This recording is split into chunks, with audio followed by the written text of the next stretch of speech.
జిల్లా గుడివాడ నియోజకవర్గం గుడివాడ 1వ వార్డు 36వ వార్డు వాలంటీర్లు కొడాలి నాని, శశిభూషణ్, గొర్ల శ్రీనుపై ఫిర్యాదు. మాజీ మంత్రి కొడాలి నానిపై గుడివాడ 1 టౌన్ పోలీస్ స్టేషన్లో కేసు నమోదు. బలవంతంగా రాజీనామా చేయించి పార్టీ ప్రచారానికి వినియోగించుకున్నారని వాలంటీర్ల ఆవేదన. వికలాంగురాలినని కూడా చూడకుండా, జాలి లేకుండా నన్ను నిలువున ముంచేశారు. నమస్కారం చెప్పుకుంటున్నామండి. మేము నాగర్పాడు 36వ వార్డు నుంచి వచ్చాం. నా పేరు వద్దగిరి జ్యోతి. నేను 36వ వార్డు వాలంటీర్గా కొన్ని సంవత్సరాల విధులు నిర్వహించానండి. అయితే రీసెంట్ గా ఏం జరిగిందంటే, పార్టీ ఎప్పుడైతే ఎలక్షన్ కూడా వదిలాడో మా ఇంటికి వచ్చి పార్టీ ఇన్ఛార్జీలు, కన్వీనర్లు, గృహసారథులు మాకు 1కి 10 సార్లు ఫోన్లు చేసి మీరు జాబ్ రిజైన్ చేయండి, మా పార్టీ అధికారం రాగానే మీ జాబ్ మీకు ఇస్తాము, మీకు ఎటువంటి భరోసా ఉండదు, మన పార్టీ రాగానే మీకు అప్పు చెప్తాం, మీ జాబ్ మీకు ఉంటది, లేదు పక్షంలో మేము ఏదో ఒకటి మీకు చూస్తాము అని అన్నారు. కానీ ఈ రోజు పరిస్థితి ఏం జరిగిందంటే, మేము ఒకళ్ళు ఇంటికి వెళ్తేనండి ఇదిగో కూర్చొని వస్తామని మమ్మల్ని ఇటు చూసి అటు పరిగెట్టి వెళ్ళిపోతున్నారండి. మేము అక్కడ గంటలు కూర్చొని ఉన్న రోజుల పరిస్థితి కూడా జరిగింది. కనీసం మేము ఒక్క నెల శాలరీ కూడా పొందలేదండి రిజైన్ చేసినాక. మాకు చాలా అన్యాయం జరిగింది. మేము ఈ రోజు చెప్పదలసింది ఏంటంటే, మేము ఇన్నాళ్ళు విధుల్లోకి వచ్చాము, మేము ఇంత అందరికీ న్యాయం చేసాము, మేము చేసిన వాలంటీర్ జాబ్ మేము న్యాయం చేశాము. మాకు ఇట్లా వైసీపీ కార్యకర్తలు మాకు అన్యాయం చేసి బలవంతంగా మాతో రాజీనామా చేపించారు. దానికోసం అని చెప్పి ఈ రోజు మేము గౌరవనీయులైన ముఖ్యమంత్రి అయిన నారా చంద్రబాబు ఒకటే చెప్పదలుచుకున్నామండి. మేము ఇన్నాళ్ళు జాబు చేసాము, మేము అన్యాయంగా వైసీపీ పార్టీ వాళ్ళు మమ్మల్ని నమ్మించి మా ఇంటికి వచ్చి నైట్ 10కి 11కి వచ్చి కూర్చొని మాతో మాట్లాడి మాతో రాజీనామా చేయించారు. కావాలని ఇలా చేయించారు. మేము ఇక వాళ్ళ టార్చర్ తట్టుకోలేక ఆఖరి మాకు వీడియో కూడా పెట్టారండి. మేము ఇచ్చిన జాబులు మేము తీసుకుంటున్నాం, ఈ రోజు మీకు ఇవ్వడానికి అభ్యంతరం ఏంటి, మేము ఇచ్చాం, మా పార్టీలో మేమే పెట్టింది ఈ వ్యవస్థ, మరి మా జాబులు మాకు ఇచ్చేయమని మీరు ఎందుకు ఎవరు అని అడుగుతున్నారండి. దానికి ఆ వాళ్ళతో మాటలు పడాల్సిన అవసరం మాకు ఎందుకు? నైట్ 10 దాకా మా ఇంటికి దేనికి రావాలండి? ఎవరైనా సరే ఈ టార్చర్ తట్టుకోలేక మేము రిజైన్ చేసామండి. కానీ ఈ రోజు మేము వెళ్తుంటే, వాళ్ళ ఇళ్ళకి వెళ్తుంటే మాకు ఎటువంటి సమాధానము లేదు, ఎటువంటి రెస్పాండ్ లేదు.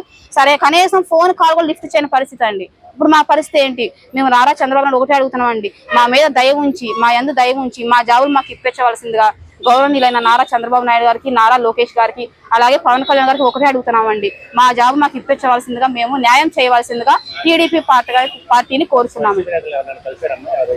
మేము వెళ్ళాం, వాళ్ళ ఇంటికి వెళ్ళామండి. మా శాలరీ పడలేదు, ఏంటి సార్ పరిస్థితి అన్నారు. ఒక మాట చెప్పారండి, మాకు రిజైన్ చేసే ముందు ఏమన్నారంటే, మీరు రిజైన్ చేయండి, మీకు 2 నెలల జీతం 10,000 మేము ఇస్తామన్నారు. కానీ ఈ రోజు మాకు ఒక్క రూపాయి కూడా మాకు ఇవ్వలేదండి. ఒక్క రూపాయి కూడా మేము తీసుకోలేదు, ఎవరం కూడా ఒక్క రూపాయి కూడా మేము తీసుకోలేదు.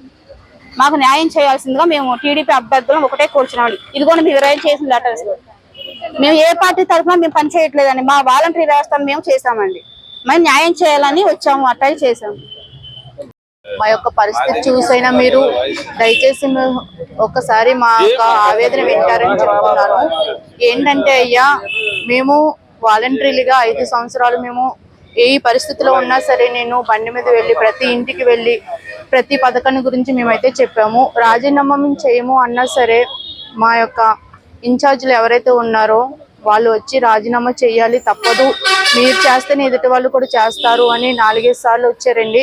నేను హ్యాండిక్యాప్డ్ పర్సన్నే, మా వారు కూడా హ్యాండిక్యాప్డ్ పర్సన్. ఆయన కూడా మాకేం ఆధారం లేదండి. ఇచ్చే 5,000 కోసం మేము వాలంటీర్లకే చేసుకునే వాళ్ళము.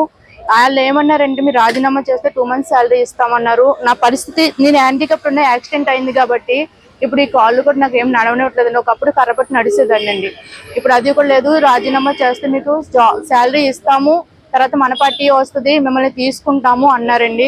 అప్పుడు కూడా మేము అడిగామండి, మాకు ఇంకే ఆధారం లేదండి, మాకు భరోసా ఇవ్వండి, మేము రాజీనామా పెట్టమని అన్నారు. సరే మీరు పెట్టండి, మేము చూసుకుంటాము అన్నారండి.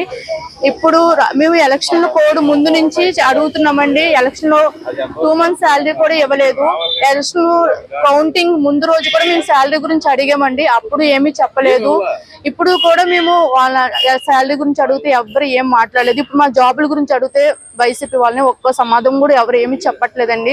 ఇప్పుడు మేము కోరేది ఒకటండి, రాజీనామా చేసిన మా యొక్క ఆవేదన మీరు ఒకసారి వినండి. మాకు ఆధారం ఏమీ లేదు. మా దయవృత్తాలు వచ్చి నారా చంద్రబాబు నాయుడు గారికి, పవన్ కళ్యాణ్ గారికి, లోకేష్ గారికి మా విన్నపాన్ని వినిపించుకుంటున్నాము. ఇది నేను అందరి తరఫున ప్లస్ నా పర్సనల్ గా కూడా చెప్తున్నానండి. మేమిద్దరు హ్యాండిక్యాప్, మాకు ఏ ఆధారం లేదు కాబట్టి మా జాబులు మాకు ఇప్పించవలసిందిగా కోరుచున్నామండి. ఎందుకంటే మేము రాజీనామా చేసామండి, కానీ పార్టీ వైజ్ గా మేము ఎప్పుడు కూడా చేయలేదు. ప్రభుత్వం ఇచ్చిన పథకాలు ప్రభుత్వం తరపునే మేము ఏదైనా సేవ చేసాము. వాళ్ళు వచ్చి బెదిరించారు తప్పనే మేము రాజీనామా చేసాము. కానీ వైసీపీ పార్టీ తరపున మేము వాళ్ళకి ఇది ఓటు మేమైతే తిరిగి చెప్పింది అయితే ఏమీ లేదండి. ఇదండి మా పరిస్థితి. అయితే దయచేసి మా మీద కూడా మీరు దయ ఉంచాలని, మా వారేనండి, ఆయన కూడా వాలంటరీగానే చేశారు. దయచేసి మా దాని మీద ఆధారపడి ఉన్నామండి. మాకు జాబ్ ఇప్పించవలసిందిగా, మా విధులు మమ్మల్ని తీసుకోవాల్సిందిగా కోరి ప్రార్థిస్తున్నామండి.